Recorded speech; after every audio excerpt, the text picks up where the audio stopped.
Who is கல்கி, த promised Avatar யாரு? First விஷயம் என்ன அப்படின்னு பார்த்தீங்கன்னா, நம்மளோட மித்தாலஜி படி மொத்தம் யுகங்கள் வந்து 4 இருக்குதுன்னு சொல்லுவாங்க. சத்யா யுகா, திரேதா யுகா, துவப்பாரா யுகா அண்ட் கலியுகா. இதில் நம்ம வாழ்றது கடைசி யுகம் கலி. இந்த 4மே வந்து மறுபடியும் ரொட்டேஷனலாக நடந்துக்கிட்டே இருக்கும் ஃபார் எவர் அப்படிங்கிறதான் வந்து நம்பிக்கை.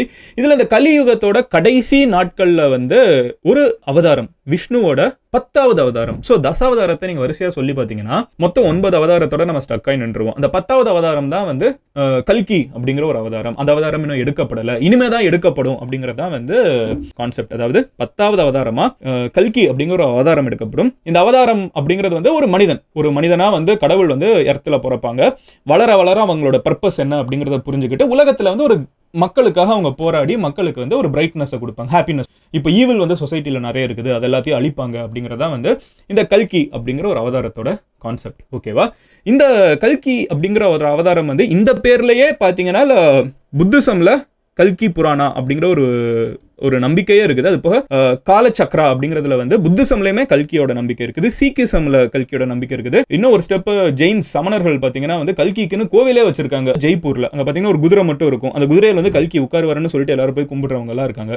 ஸோ இந்த சவுத் ஏஷியன் கான்டினென்ட், இந்தியா இந்த மாதிரி ஏரியாவில் வந்து கல்கி அப்படிங்கிறவங்களோட நம்பிக்கை வந்து பல ஆயிரம் வருஷமா இருக்குங்கிறத நம்ம சொல்லிடலாம். நீங்க கிறிஸ்டியானிட்டியில பார்த்தீங்கன்னா செகண்ட் கம்மிங் அப்படிங்கிற ஒரு விஷயம் சொல்லுவாங்க. மறுபடியும் வந்து ஜீசஸ் எர்த்துக்கு வர்ற மாதிரி ஒரு கான்செப்ட் இருக்குது. ஸோ மக்கள் எல்லாத்தையுமே வந்து ஜட்ஜ் பண்ணுவாங்க, யாரு சரி யாரு தப்புன்னு. ஜட்ஜ்மெண்ட் டே கான்செப்ட் இருக்குது. இது எல்லா மதங்களையும் காமனா இருக்கக்கூடிய ஒரு கான்செப்ட் தான். அது இந்துயிசம்க்கு சொல்லப்படுறது வந்து கல்கி அப்படிங்கிற ஒரு பெயர்ல. இப்போ இந்த கல்கி அப்படிங்கிற ஒரு அவதாரம் பத்தி நம்மளுக்கு என்னென்ன தெரியும் அப்படின்னு பார்த்தீங்கன்னா, கல்கி அப்படிங்கிற அவதாரம் வந்து இண்டாலஜிஸ்ட் அப்படிங்கிற ஒரு படிப்பு இருக்குது. இந்தியாவோட மித்தாலஜி, ஹிஸ்டரி எல்லாத்தையுமே படிக்கக்கூடிய ஒரு படிப்பு. இதை படிச்ச வெண்டி டானிகர் அப்படிங்கிற ஒரு அமெரிக்கன் என்ன சொல்றாங்கன்னா, கல்கி அப்படிங்கிற அவதாரம் வந்து கிட்டத்தட்ட 2000 வருஷமா வந்து பேசப்பட்டிருந்தாலும் லாஸ்ட் 500 இயர்ஸ்ல அதிகமா பேசப்பட்டிருக்குது. காரணம் இந்த பிரிட்டிஷர்ஸ் உள்ளுக்குள்ள வந்து ஆட்சி செஞ்ச காலகட்டமா இருக்கட்டும், இந்த மாதிரி எப்பப்ப வந்து ஒரு ஊருக்கு வெளியில இருந்து ஒருத்தவங்க உள்ள வராங்களோ, அது லோக்கல் லெவல்ல கூட வந்து பாத்தீங்கன்னா ஒரு நாடு இன்னொரு நாடை பிடிச்சிக்கிட்டாங்க. இந்தியாவுக்குள்ளே கூட பாத்தீங்கன்னா கூட அப்ப எல்லாம் சிற்றரசுகளா இருந்துச்சுல, அப்படி உள்ளுக்குள்ள இருந்தப்போ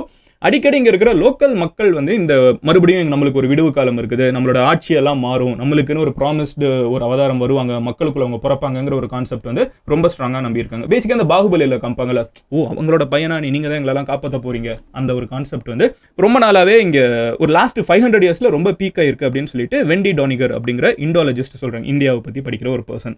அவங்களோட கான்செப்ட் இந்த ரீசன்ட் டைப்ஸ்ல இருக்குன்னு சொன்னாலும் அந்த கான்செப்ட் என்ன சொல்லுதுன்னு பார்த்தீங்கன்னா, நதிகள் வந்து ஒரு காலகட்டத்தில் ட்ரை ஆகி போகும். இதெல்லாம் வந்து எழுதுனது பல நூற்றாண்டுகளுக்கு முன்னாடி. ஸோ அந்த நம்பிக்கை என்னன்னு பார்த்தீங்கன்னா, நதிகள் வந்து ஒரு காலகட்டத்தில் ட்ரை ஆகி போகும்.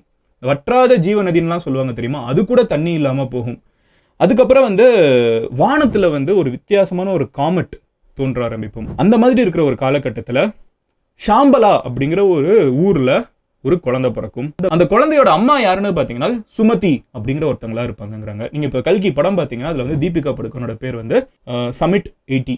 ஓகேவா? அவங்க ஒரு லேப்ல டெஸ்ட் பண்ணக்கூடிய ஒரு பர்சனா இருப்பாங்க. அவங்களுக்கு பேரே இருக்காது, அவங்க வந்து ஒரு லேப் டெஸ்டர் அட் மாதிரி. ஸோ அந்த சமிட் 80ங்கிறது அவங்களோட பேரு. அந்த படத்துல பார்த்தீங்கன்னா போற போக்குல வந்து அப்படியே ஒரு பொண்ணு வந்து சொல்லுவா, சமிட் 80ங்கிற பேர் நல்லா இல்லை, உன்னை சுமத்தின்னு சொல்றேன். ஸோ அந்த சுமதி கான்செப்ட் இங்கேருந்து எடுத்திருக்காங்க. ஸோ சுமதி அப்படிங்கிற ஒரு பெண்ணுக்கு வந்து ஒரு மகன் பிறப்பாங்க அப்படிங்கிறது வந்து அந்த மகன் தான் வந்து கல்கி அப்படின்னு சொல்றாங்க.